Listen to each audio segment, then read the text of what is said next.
नमस्कार प्यारे बच्चों, आज हम बात करेंगे लिंग और वचन की। और लगभग आपकी हिंदी व्याकरण की जो अध्याय थे वो लगभग खत्म हो चुकी हैं। अब आपका लिंग और वचन अभी बाकी है, आज मैं उसको कंप्लीट करवा देता हूं। अगर आप चाहते हैं कि मैं किसी और विषय पे वीडियो बनाऊं तो कृपया आप कमेंट बॉक्स में लिखें। जिस विषय पे आप जानकारी चाहेंगे मैं कोशिश करूंगा कि उस विषय की जानकारी, उस अध्याय की जानकारी आपको दी जाए। तो इससे आगे इस चैनल पर आपको खेती और पशुओं से संबंधित जानकारी ही मिलेगी। मुझे उम्मीद है कि जो भी मैंने आपको 15 दिन की क्लासें लगाई हैं उससे आपको थोड़ा बहुत लाभ जरूर हुआ होगा। तो अभी मैं आपको आज शुरू करता हूं लिंग और वचन। सबसे पहले लिंग की परिभाषा क्या होती है। लिंग शब्द के जिस रूप से स्त्री जाति या पुरुष जाति का बोध होता है, शब्द के जिस रूप से स्त्री जाति या पुरुष जाति का बोध होता है उसे लिंग कहते हैं। इसके दो भेद हैं, स्त्रीलिंग और पुल्लिंग। संस्कृत में इसके 3 भेद होते हैं, स्त्रीलिंग, पुल्लिंग और उभयलिंग। तो हम हिंदी की बात करते हैं। हिंदी में इसके 2 भेद हैं, स्त्रीलिंग और पुल्लिंग। पुल्लिंग शब्द के जिस रूप से पुरुष जाति का बोध होता है, शब्द के जिस रूप से पुरुष जाति का बोध होता है उसे पुल्लिंग कहते हैं। जैसे दादा, शेर, हाथी आदि जो पुल्लिंग होते हैं। कुछ ऐसे शब्द भी हैं जो होते ही पुल्लिंग हैं, जैसे जो भी द्रव्य हैं, दूध, घी, तेल, पानी, ये सभी पुल्लिंग में आते हैं। ग्रह जितने भी हमारे हैं ब्रह्मांड में उनको पुल्लिंग माना जाता है। केवल पृथ्वी को छोड़ के, पृथ्वी को स्त्रीलिंग माना गया है। पर्वतों को पुल्लिंग माना जाता है। देश के नाम पुल्लिंग हैं, देश के नाम पुल्लिंग में आते हैं। जितने भी रत्न हैं, नीलम है, माणिक है, जो भी हीरा, पन्ना, वो सब पुल्लिंग माने जाते हैं। सप्ताह के दिन, वार, सोमवार, मंगलवार, बुधवार, ये पुल्लिंग माने जाते हैं। ये कुछ विशेष बातें हैं जो केवल पुल्लिंग ही होते हैं। अब कुछ ऐसे शब्द भी हैं जो पुल्लिंग हैं लेकिन उसको लिखने में नर और मादा का इस्तेमाल करना पड़ता है। जैसे मक्खी है, मक्खी को नर मक्खी बोलेंगे या मादा मक्खी बोलेंगे। मच्छर है, मच्छर नर मच्छर है या मादा मच्छर है। खटमल है, इसको नर खटमल, मादा खटमल। तो इस प्रकार से कुछ शब्द ऐसे भी हैं जिनको बोलने के लिए उनके आगे हमें नर और मादा का प्रयोग करना पड़ता है। बहुत से ऐसे शब्द हैं जो स्त्रीलिंग होते हैं और कुछ ऐसे शब्द हैं जो पुल्लिंग होते हैं। जितनी भी धातुएं हैं वो सब पुल्लिंग में गिनी जाती हैं।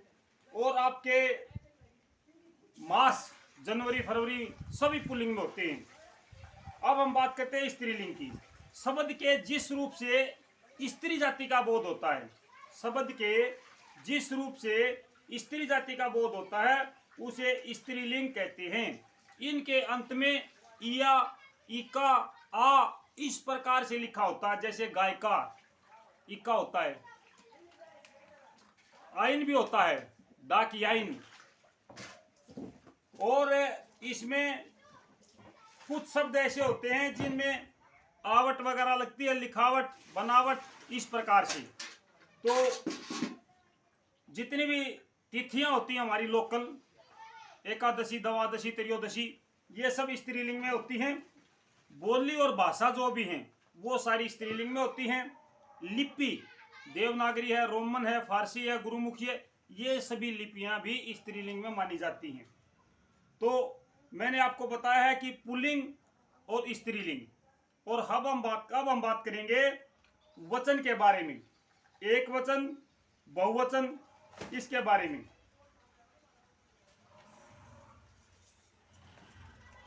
शब्द के जिस रूप से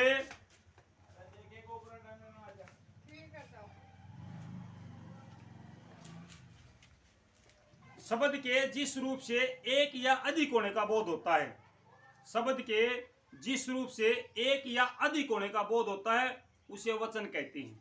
वचन के भी 2 भेद हैं हिंदी में, एक वचन, बहुवचन। संस्कृत में वचन के 3 भेद हैं, एक वचन, द्विवचन और बहुवचन। हिंदी में दो भेद हैं, एक वचन और बहुवचन। वाक्य में शब्द के जिस रूप से एक होने का बोध होता है, शब्द के जिस रूप से उसकी एक होने का पता चलता है उसे एक वचन कहते हैं, और शब्द के जहां पे एक से ज्यादा होने का बोध होता है उसे बहुवचन कहते हैं। एक वचन और बहुवचन। कुछ ऐसे शब्द भी हैं जो हमेशा एक वचन में ही प्रयोग होते हैं, कुछ ऐसे शब्द हैं जो बहुवचन में भी प्रयोग होते हैं। वचन की पहचान संज्ञा और सर्वनाम से होती है, उसके प्रयोग से होती है। कोई भी कर्ता है जो सर्वनाम है या संज्ञा है, वो एक वचन है या बहुवचन है, उससे पता चलता है। लड़का पुस्तक पढ़ता है, यहाँ लड़का एक है, तो लड़का जो है वो संज्ञा है, उससे पता चलता है कि वो एक है। तो वाक्य में जो एक वचन और बहुवचन का पता चलता है वो संज्ञा और सर्वनाम से ही पता चलता है, इसके अलावा पता नहीं चलता है। कुछ ऐसे शब्द भी हैं जो एक वचन और बहुवचन में समान होते हैं, जैसे हाथी तालाब में नहा रहे हैं। हाथी तालाब में नहा रहा है तो एक वचन है, नहा रहे हैं तो बहुवचन है। लेकिन हाथी को हाथी ही कहा जाएगा। हाथी तालाब में नहा रहा है तो एक है, नहा रहे हैं तो बहुवचन है। छात्र विद्यालय में जा रहा है, एक वचन है। छात्र विद्यालय में जा रहे हैं, यह बहुवचन है। कुछ ऐसे शब्द भी होते हैं जो संज्ञा और सर्वनाम से पता नहीं चलता कि वो एक वचन है या बहुवचन है, उनके अंत में रहे हैं, रहा है, इस प्रकार से कुछ चिन्ह होते हैं, कुछ लिखने में अंतर आता है, जिससे पता चलता है कि यहाँ पे एक वचन है या बहुवचन है। कई बार लड़का लड़के का प्रयोग भी बहुवचन की बजाय एक वचन में होता है। जैसे किसी एक लड़के को बुला के लाओ, किसी एक का प्रयोग भी हुआ है और लड़के शब्द का प्रयोग भी हुआ है। तो वैसे लड़का लड़के बहुवचन में प्रयोग में आता है, लेकिन इस प्रकार से जब वाक्य में प्रयोग होता है तो लड़का लड़के और लड़के एक वचन में भी प्रयोग में आता है।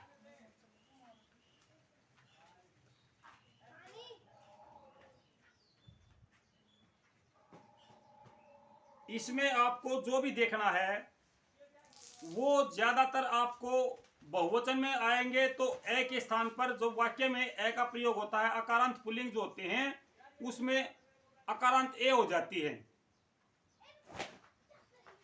छात्र छात्राएं, छात्रा छात्राएं, तो आए का प्रयोग हो जाता है।